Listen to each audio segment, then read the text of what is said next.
Jeopardy! Host Ken Jennings was caught on camera cringing after a contestant made a game-losing wager on a failed daily double attempt. The risky move didn't pay off for the newcomer, who lost his lead and helped returning champion Greg Jolin sail into his third consecutive victory. After accumulating $50,002 in his two-day winnings total, Greg remained focused on extending his lead during a season with few multi-day winners.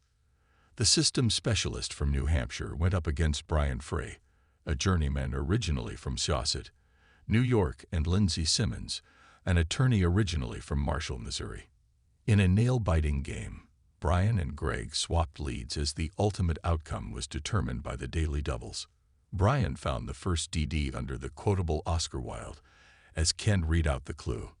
This watery sight must be one of the earliest, if not the keenest, disappointments in American married life, the host said. Brian bet all of his $3,000 on a true daily double, but was not able to correctly guess. What is Niagara Falls? Despite the cringe expression from Ken and the disappointment from Brian, the game was still early as he attempted to make a comeback. He had better luck when Brian found the third daily double under world flags and once again wagered $3,000. The 4 stars on Tokla's flag represent this constellation and the role of Christianity in the country's culture, Ken read. This time, Brian correctly guessed, what is Southern Cross, doubling his total to $6,000. With the big gamble paying off, he was able to get closer to Greg's lead total of $9,000. Rounding out his trio of findings, Brian was able to also sniff out the third daily double, betting nearly all of his fortune in hopes of surpassing Greg's lead. Under the category Epics, the clue read, no one-trick pony. Finder, who starred in Seabiscuit, also played Joey in this World War I epic. Brian failed to guess, what is War Horse, and wagered $5,000 of his $6,000 total, dropping to just $1,000, while Greg maintained his lead of $10,600. The costly third mistake led to Greg's runaway lead, and a noticeable grunt from Ken that made the host appear to feel bad for the contestants' rough gameplay. Heading into the last round, Greg stayed in first with $19,000, while Brian dropped to third with just $3,800. Lindsey was in the red part of the game but was quick with the buzzer, earning her $5,600 by the final Jeopardy round. Ken introduced the final category as 19th Century Lit as Ken read the clue, all introduced in the same chapter of a novel. Grimaud, Mousqueton, and Bazin are the servants of these men. Both Greg and Brian were correct, with the returning champ adding $6,000 to his score for a Game 3 total of $25,000. Greg's 3-day earnings have accumulated to $75,002 as he heads into a crucial Game 4 on Tuesday. Brian ended the game with $7,599, while Lindsey had $3,399 when the episode concluded. Viewers sounded off online after the game and emphasized the importance of the daily doubles, with one writing, "The game seemed to go to an interesting fashion until an incorrect response by Brian in that daily double, which in turn took the wind out of Brian's sails, allowing Greg to cruise to his third victory. It goes to show how important are those daily doubles, as they have the power to change the tone of the game. Will Greg get the all-important win? No. 4. And an invitation to the TOC tomorrow. Well, tune in tomorrow to find out."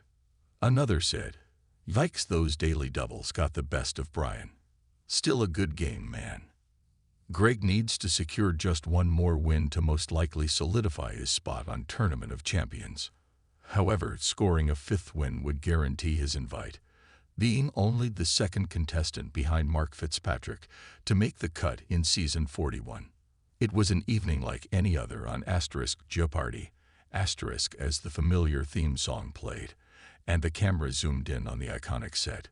The audience was buzzing with excitement as 3 contestants, all seasoned competitors, stood behind their podiums, ready for another round of trivia mastery.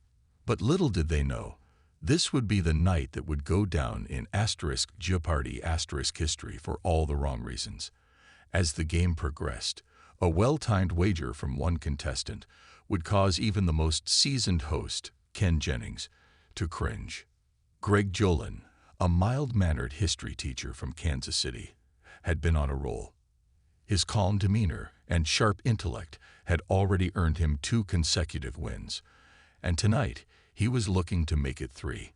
His competitors, Julia Parker, a software engineer from Denver, and Keith Hammond, a retired lawyer from Austin, Texas, were no slouches either. With the game edging closer to its final moments, tensions were rising, and everyone knew it would come down to the daily double. The game had progressed with its usual flow, the contestants bouncing between categories as they tried to build their totals.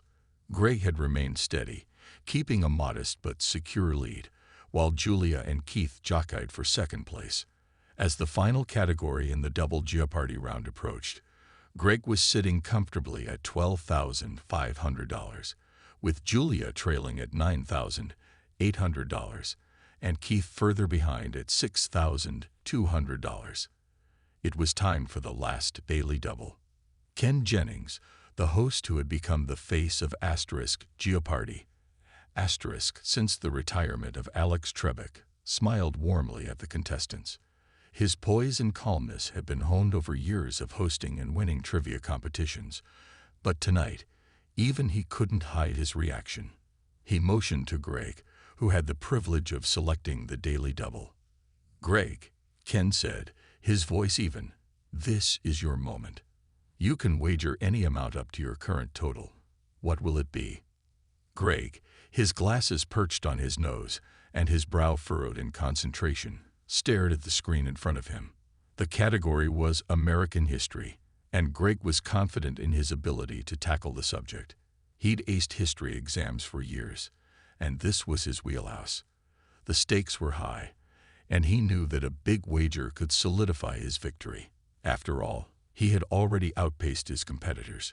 Julia and Keith had no way of catching up unless they made daring moves, so Greg's strategy was to play it safe. Or so he thought. "I'll go for it, Ken," Greg said, his voice calm yet tinged with uncertainty. "I'll wager all $12,500. A gasp rippled through the audience. Jeopardy. Was known for its high-stakes moments, but this wager was something that would surely haunt Greg's future. Ken's eyes widened slightly, and for a moment, the host's face revealed a flicker of disbelief. Was Greg seriously wagering his entire pot on one question? With $12,500 on the line, a wrong answer would leave him with nothing. 0. Ken gave a cautious smile. "All right, Greg. You've made your choice. Here's your daily double clue in American history." This historical figure famously declared, "Give me liberty or give me death." Greg nodded, almost immediately blurting out, "Who is Patrick Henry?" The buzzer rang, and Ken Jennings' face shifted. The answer was wrong. Ken blinked, trying to process what had just happened. "That's incorrect, Greg," he said, his voice betraying a tinge of regret. "The correct answer is, of course, Patrick Henry.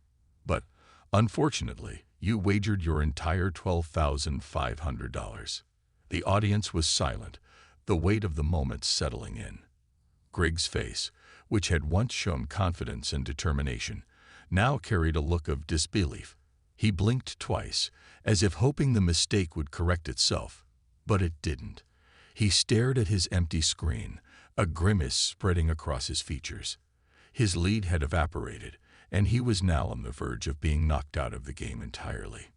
Ken Jennings, ever the professional, tried to regain his composure, but the damage was done. He could only muster a small, empathetic smile as he moved on. "I'm sure that's a tough pill to swallow, Greg, but we've still got more game to play. Let's move on." Julia Parker, who had been watching the entire ordeal unfold, let out a breath she hadn't realized she'd been holding. She wasn't going to let Greg's mistake dictate her fate. With the daily double now a distant memory, she saw an opening. Keith Hammond, who had been far behind, wasn't out of the race either, His own wagers had been more cautious, and now it was anyone's game. As the final Jeopardy round approached, Greg was no longer the leader.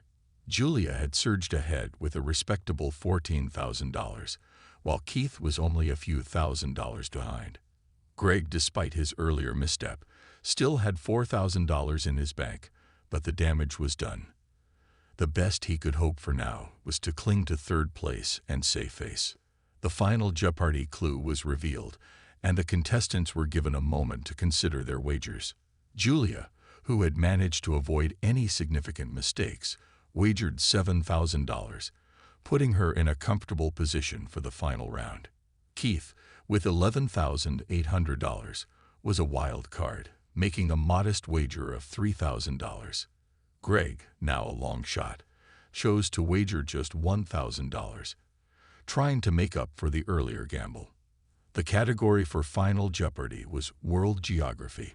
The clue read, Asterisk, the world's largest desert. This region spans much of northern Africa. Asterisk. Gray, ever the academic, quickly scribbled down his response. What is the Sahara Desert?